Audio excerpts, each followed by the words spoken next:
എല്ലാവർക്കും സ്വാഗതം. ഇന്ന് ജൂൺ 19 വായനാ ദിനം. വായനാ ദിനത്തോടനുബന്ധിച്ച് കൊച്ചു കൂട്ടുകാർക്ക് പോലും പറയാൻ പറ്റുന്ന ലളിതമായ ഒരു പ്രസംഗവുമായാണ് ഞാൻ ഇന്നിവിടെ എത്തിയിരിക്കുന്നത്. എങ്കിൽ നമുക്കത് നോക്കാം.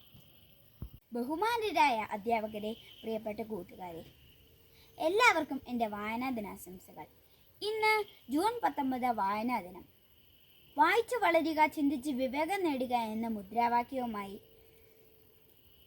കേരളക്കരയെ പുസ്തകങ്ങളുടെയും അക്ഷരങ്ങളുടെയും ലോകത്തിലേക്ക് കൈപിടിച്ചുയർത്തിയ ശ്രീ PM മണിക്കരുടെ ഓർമ്മദിനമാണ് നമ്മൾ വായനാ ദിനമായി ആചരിക്കുന്നത്.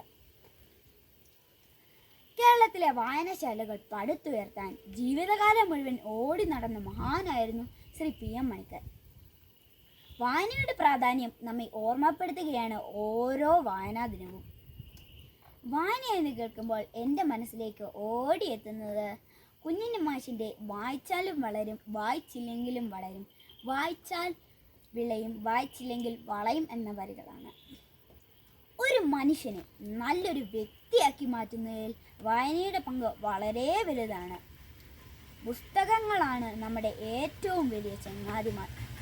വായന നമ്മുടെ ചിന്തകൾക്ക് തന്നെ ചന്തം നൽകുകയും ലക്ഷ്യബോധം നൽകുകയും ചെയ്യുന്നു.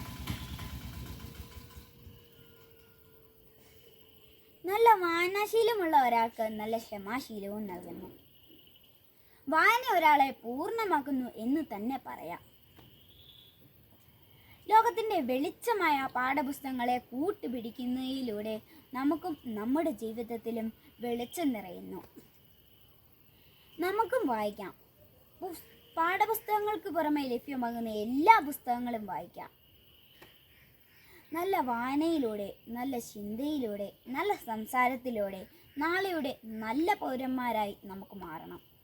അതിനായി പുസ്തകങ്ങളെ ചങ്ങാതിമാരാക്കാം എന്ന് ഒന്നുകൂടി ഓർമ്മിപ്പിച്ചുകൊണ്ട് നിർത്തട്ടെ. നന്ദി, നമസ്കാരം. എല്ലാവർക്കും എൻ്റെ വീഡിയോ ഇഷ്ടപ്പെട്ടെങ്കിൽ ലൈക്ക് ചെയ്യുക, ഷെയർ ചെയ്യുക, സബ്സ്ക്രൈബും ചെയ്യുക. ഇനി അടുത്ത വീഡിയോയുമായി വീണ്ടും കാണാം. Bye bye.